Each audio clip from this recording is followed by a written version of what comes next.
Please subscribe, like and share to make me happy. अपने बच्चों से तो सभी को प्यार होता है, लेकिन उस मम्मा चिड़िया और पापा चिड़िया को शायद अपने बच्चों से कुछ ज्यादा ही प्यार था। चिड़ियों का ये परिवार बहुत खुशी की जिंदगी गुजार रहा था। फिर एक शाम आसमान पर गहरे बादल छा गए और तेज बारिश शुरू हो गई। रानो चिड़िया अपने परिवार के साथ अपने घर में सहमी हुई बैठी थी। अभी कुछ दिन के दाने तो हमारे पास हैं, लेकिन अगर बारिश ना रुकी तो हमारे बच्चे क्या भूखे रहेंगे? कितना दाना है अभी? 2 दिन और गुजर जाएंगे। तुम घबराओ नहीं, हम अपने बच्चों को भूखा नहीं सोने देंगे। मैं कुछ न कुछ कर लूँगा। और फिर ऐसे ही 2 दिन भी गुजर गए, लेकिन बारिश थी कि रुकने का नाम ही नहीं ले रही थी। इसी बात का मुझे डर था। आज शाम के लिए दाना नहीं है। मुझे पता है, यही सोच रहा था मैं भी। अगर बारिश के डर से घर बैठे रहे तो हमारे बच्चे शाम को क्या खाएंगे? तो मुझे अब रोकना ना, मैं जाता हूँ अपने बच्चों के लिए। नहीं, मैं आपको ऐसी बारिश में नहीं जाने दूंगी। बहुत ठंडी हवा है साथ। आप कैसे ऐसी बारिश और तेज हवा में उड़ सकेंगे? और वैसे भी आपने तो आज भी दाना नहीं खाया। आप जितना भी छुपाओ, मुझे सब पता है। आपको भूख भी लगी हुई है। रानो चिड़िया, मेरी जिंदगी, मेरी पत्नी और मेरे बच्चे हैं। मेरा अस्तित्व तुम ही से है। अगर मेरी आंखों के सामने तुम्हें कुछ हो तो मैं कैसे देख पाऊंगा? मुझे जाना ही होगा। बस तुम उम्मीद ना छोड़ना, मैं वापस जरूर आऊंगा। कुछ नहीं होगा। मेरे इन छोटे छोटे बच्चों को मैं भूखा नहीं देख सकता। मैं इंतजार करूंगी। और ऐसे कहते हुए पापा चिड़िया दाना लेने निकल जाता है। बच्चों, भूल ना जाना, याद रखना। देखो तुम्हारा पापा कैसी बारिश और तेज हवा में तुम्हारे लिए घर से निकल गया है। हमें तुमसे बहुत सारी आशाएं हैं। मम्मा, हम आपकी सब खुशियां पूरी करेंगे और आपकी सब आशाओं पर पूरा उतरेंगे। हाँ मेरे बच्चों, मुझे तुम पर पूरा विश्वास है।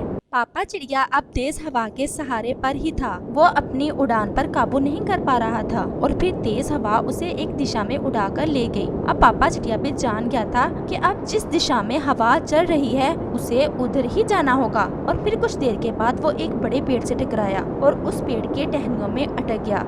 शायद मैं बच गया। मैं जिंदा हूँ। मुझे अपने बच्चों की खातिर जीना होगा। और वो ऐसे खुद को हौसला देता है और अपने में हिम्मत पैदा करता है। जंगल ऐसे वीरान था जैसे इस जंगल में किसी भी पक्षी का बसेरा ना हो। हवा थोड़ी कम हुई और पापा चिड़िया फिर से आगे बढ़ता है और वो अपने सामने अचानक से एक गंदम का पौधा देखकर हैरान हो जाता है, क्योंकि वो पहले भी इस दिशा में कई बार आया था, लेकिन ये गंदम का पौधा उसे पहली बार ही दिख रहा था। पापा चिड़िया ने अपनी तेज चोंच से गंदम का सिट्टा बहुत मुश्किल से तोड़ा और वापस हो लिया। तेज हवा से लड़ता हुआ शाम होने से पहले ही वो अपने घर पहुंच गया और उसकी पत्नी उसका बेचैनी से इंतजार कर रही थी। आप आ गए, मुझे आप पर पूरा विश्वास था। तुम जल्दी से ये गंदम का सिट्टा लो और इससे दाना अलग करो और मेरे प्यारे प्यारे बच्चों को दो। और रानो चिड़िया ऐसा ही करती है। पापा, आपको ठंड लगी होगी। नहीं मेरे बच्चों, मैं ठीक हूँ। और फिर बच्चे गंदम के चंद दाने खाकर सो जाते हैं। अपने बच्चों को सोता देखकर पापा और मम्मा चिड़िया के दिल को बहुत शांति मिलती है।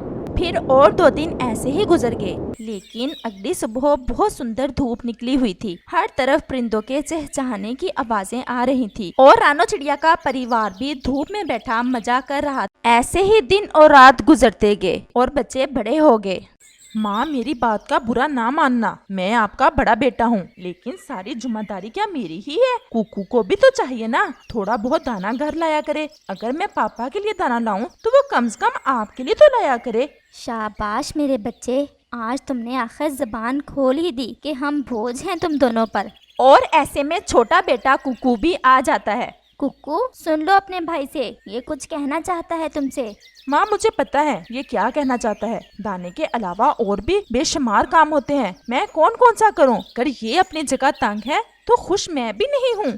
शर्म करो, तुम दोनों अपनी माँ से ऐसी फजूल बातें कर रहे हो। अगर हमें अब इतनी ताकत नहीं रही कि अपने लिए दाना ला सके तो हमारा दिल भी ना दिखाओ। ऐसी बातें करने से बेहतर है तुम हमें भूखा मर जाने दो।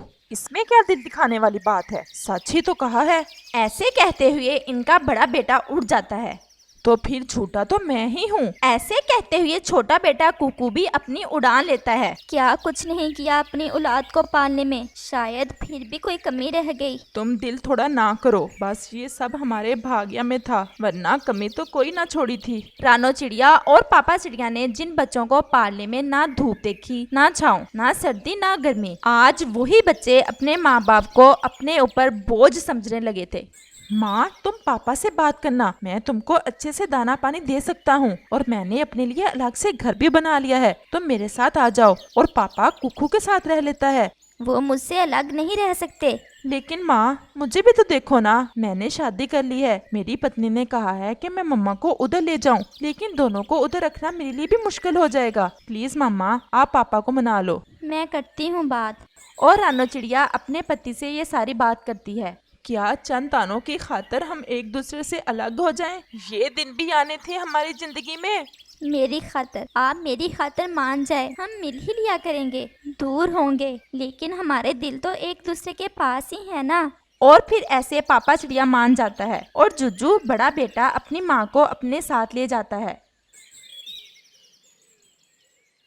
ये है मेरी माँ। नमस्ते, जीती रहो बेटी। और फिर मामा चिड़िया अपने बड़े बेटे के पास रहने लगी। कुकू, जो कि इनका छोटा बेटा था, जब शाम को घर लौटा तो अपनी माँ को ना देखकर अपने पापा से पूछता है, पापा मामा कहाँ है? और वो उसे सारी बात बताता है। सारे फैसले जुज्जू ही करेगा, मुझे भी हक हासिल है, मैं भी अपनी मर्जी की जिंदगी जीना चाहता हूँ। और वो जुज्जू की तरफ चल देता है। माँ, मैं पापा के साथ नहीं रह सकता और आप जुज्जू के पास आ गई हो। बेटा, हम तो दोनों बहुत मजबूर हो गए हैं, इससे अच्छा है कि हम मर ही जाएं।